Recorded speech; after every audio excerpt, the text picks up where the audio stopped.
Hello everyone, welcome on Scholar Shank, a step ahead towards free education. तो start करते हैं आज की क्लास।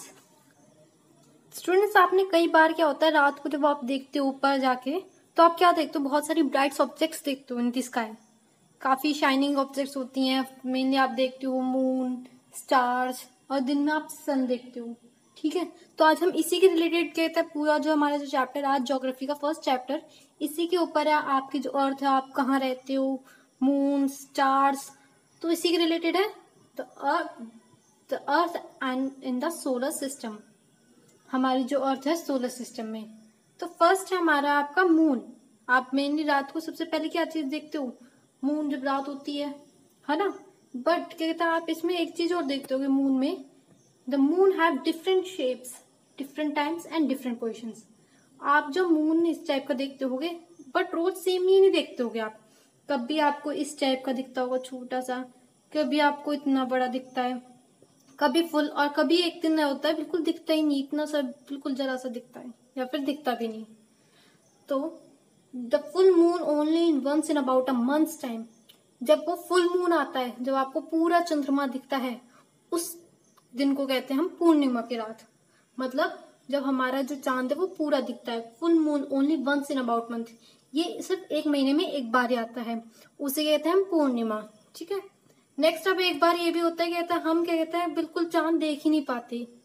ये होता है कहते हैं उसके ही कहते हैं जब आपकी पूर्णिमा आती है उसके ही पूरे फोर्टनाइट, फोर्टनाइट मतलब आपका 15 डेज, 15 दिन के बाद आपको क्या दिखता है कि मून है ही नहीं। जो हमने 15 दिन पहले देखा था एक फुल मून दिख रहा था जिसे हमने पूर्णिमा कहा, we can not see the moon. अब उसके 15 दिन के बाद क्या हुआ, हम मून नहीं देख पा रहे। It is called new moon और अमावस्या की रात। हिंदी में आपकी मॉम नॉर्मली कहते हैं कि आज तो अमावस्या की रात है ना। तो कहता है जब बिल्कुल चंद्रमा नहीं दिखता उसे क्या कहते हैं, न्यू मून या फिर अमावस्या। इस दिन न्यू मून मतलब स्टार्ट ही होता है, इस वजह से न्यू मून भी कहा जाता है, और अमावस्या। अब कहते हैं ये जो है कहते हैं इनको कैटेगराइज करा गया है सेलेस्टियल बॉडीज में। मतलब एक कहते हैं को बांट दिया गया है कि हाँ ये जो हमारे जितने भी सोलर सिस्टम है को कैटेगराइज कर दिया गया है। हमारा है first celestial bodies. Celestial bodies क्या होती हैं, जो sun, moon and all these object shining in this night sky are called celestial bodies. जितनी भी रात को चमकती हुई चीजें देखी गई है स्काई में, उनको उन्होंने एक नाम दे दिया है सेलेस्टियल बॉडीज। जैसे हम कई बार क्या होता है छोटी छोटी, जैसे आपके शॉप पे जाते हो आप, ठीक है, पेंसिल इरेजर वगैरह शॉप, ठीक है, तो उसको हमने एक नेम दे दिया स्टेशनरी शॉप। मतलब जितना भी पढ़ाई के रिलेटेड सामान है, ऐसे ही इन्होंने एक नाम दे दिया है सन, मून और जितनी भी ऑब्जेक्ट जो शाइन कर रही है इन द नाइट स्काई, उसको क्या कहा है, celestial bodies. Celestial bodies are big and hot, ये बहुत बड़ी होती हैं और हॉट भी होती हैं। फर्स्ट है आपका सेलेस्टियल बॉडीज में स्टार्स। मेनली आप देखते हो इसे हर रात कहते हैं आपको बहुत सारे थाउजेंड ऑफ स्टार्स दिखते हैं, गिनती नहीं कर सकता नेमली इनकी। These are hot and big celestial bodies, hot होती हैं और गर्म होती हैं और बहुत बड़ी बड़ी होती हैं। दीज आर हॉट, हॉट होने का कारण क्या है कि ये जो स्टार्स हैं इतने गर्म क्यों होते हैं, because they are made up of gases, क्योंकि वो किससे बने होते हैं, गैस से। अब ये गैस से बने हुए तो ये गर्म क्यों है, मेन क्वेश्चन इज दिस। बेटा देखो 3 स्टेट होती हैं आपकी, सॉलिड, लिक्विड और आपकी गैस। जब भी हम टेम्परेचर जो है इंक्रीज करते हैं, आपका टेम्परेचर जो है वो इंक्रीज होता है, तो कहता है मेनली इफेक्ट सबसे ज्यादा गैस पे होता है, क्योंकि गैस के मॉलिक्यूल्स बहुत दूर दूर होते हैं तो वो बहुत जल्दी हीट अप हो जाते हैं। तो कहता है अगर जरा से भी टेम्परेचर बढ़ा तो गैस का जो है वो सबसे ज्यादा गर्म होती है as compared to liquid and solid. ठीक है,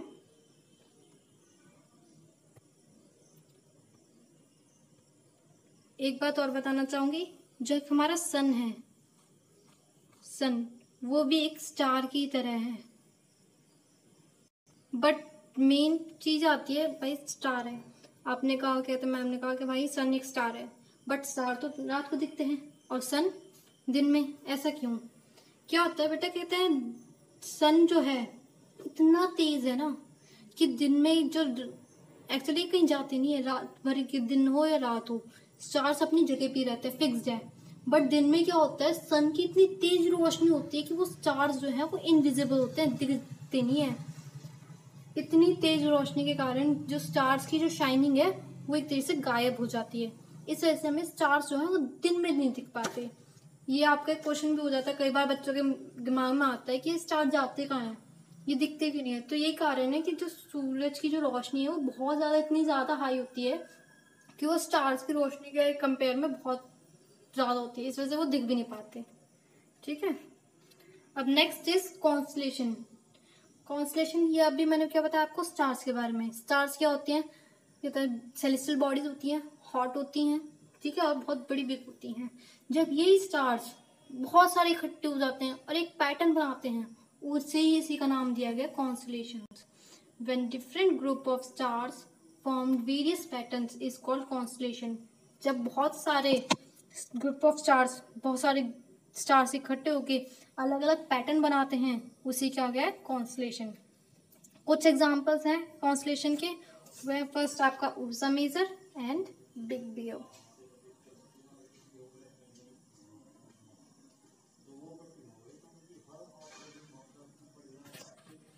इसका एक और एग्जांपल है आपकी बिग स्पून। एक बिग स्पून बहुत कहते हैं कॉमन एग्जांपल है। इसमें क्या कहते हैं, ये कुछ इस टाइप की इमेज बनाता है स्टार्स के साथ मिलकर। बहुत सारे स्टार्स बनके इस टाइप की शेप बनाते हैं, तो इसी का नाम दिया गया है साइंटिस्टों ने बिग स्पून। ये भी एक कॉन्स्टलेशन ही है, Ursa Major and big bear. अब क्या कहते हैं, एक और कॉन्स्टलेशन है इसमें, दैट इज सप्तऋषि। सप्त means 7 and Rishi means sages. Sages मतलब संत होते हैं हमारे, ठीक है, मतलब ग्रुप ऑफ 7 स्टार। जब 7 स्टार्स इकट्ठा होकर बनते हैं तो उसे ही कहा गया है Saptarishi constellation. In Asian people use to determine direction during the night with the help of stars. बेटा जब बहुत होता था, क्या कहता है, हम एक प्रॉपर रोड्स वगैरह भी नहीं बनी होती, ना कोई व्हीकल था, कहता है उस टाइम पर लोग बालकों को पता कैसे चलता था कि रास्ता कहाँ है। तो वो जो रात में जब भटक जाते थे लोग बाग कि जाना कहाँ है, हमारा देश किधर है, नॉर्थ की साउथ है या फिर साउथ की साइड है या ईस्ट या वेस्ट, तो उन्हें बहुत दिक्कत होती थी। तो उस टाइम पे कहते हैं वो स्टार्स की हेल्प लेते थे। अब ये स्टार्स की हेल्प कैसे लेते थे, क्या होता था, कहते हैं एक हमारा जो कहते हैं एक स्टार है पोल स्टार, जिसे कहते हैं पोल स्टार, इसे नॉर्थ स्टार भी कहते हैं क्योंकि इसे नॉर्थ की डायरेक्शन दिखाता था। जहाँ पे भी वो पोल स्टार हो मतलब वहीं पे आपका क्या है, नॉर्थ डायरेक्शन। तो north star indicates north direction, also called as pole star. उसे क्या कहा गया, पोल स्टार भी कहा गया। तो पोल स्टार क्या है, एक नॉर्थ स्टार है जो कि क्या दर्शाता है, हमारी नॉर्थ डायरेक्शन। किस लिए काम आता था ये, पुराने जमाने में लोगों को डायरेक्शन बताने के लिए कि कहाँ पर उन्हें जाना है ड्यूरिंग द नाइट, ठीक है। Next is planet. प्लैनेट क्या है, प्लैनेट भी जो भी हैं वो भी प्लैनेट्स भी आपकी सेलेस्टियल बॉडीज ही हैं। They do not have their own heat and light. सबसे मेन टॉपिक क्या है, फर्स्ट सेलेस्टियल बॉडीज, मतलब उनके पास अपनी रोशनी है। Now first is celestial bodies, कि वो सेलेस्टियल बॉडीज हैं। सेलेस्टियल बॉडीज में बता चुकी हूँ आपको क्या होती हैं, जो शाइन करें, ठीक है। But they do not have their own heat and light. उनके पास जो हमारे प्लैनेट्स हैं उनके पास कोई ना अपनी हीट है ना ही अपनी लाइट है। They are lit by the light of stars. Star की रोशनी की वजह से ही चमक पाते हैं, इनकी अपनी कोई लाइट नहीं होती। जो हमारा प्लैनेट है वो वर्ड बना है ग्रीक वर्ड से प्लैनेटाई, जिसका मीन्स है वंडर्ड, मतलब बहुत ही बढ़िया सुंदर सी चीज। हमारा जो प्लैनेट है उसमें एक मेन है हमारा अर्थ, जो मेन है कहता है आप जिस पे आप सरवाइव कर पा रहे हो। Earth is the only planet where we can live exist, ठीक है, हमारी लाइफ एग्जिस्ट है, ये एक प्लैनेट है। Next is moon. मून भी एक सेलेस्टियल बॉडीज है, इसके पास भी अपनी ना तो हीट है ना ही लाइट है, इसे सैटेलाइट भी कहा गया है। तो कहते हैं दोनों प्लैनेट और कहते हैं मून एक साइड जैसी ही हैं, ये सेलेस्टियल बॉडीज तो हैं बट इनके पास ना अपनी खुद की हीट है ना ही लाइट है। ओके, इसे सैटेलाइट भी कहा गया है क्योंकि वो अर्थ के चारों तरफ चक्कर लगाता है।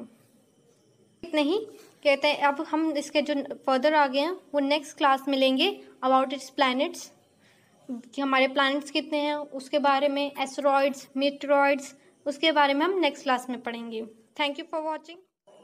For NCERT solution and written notes material, please visit www.scholarshunk.com.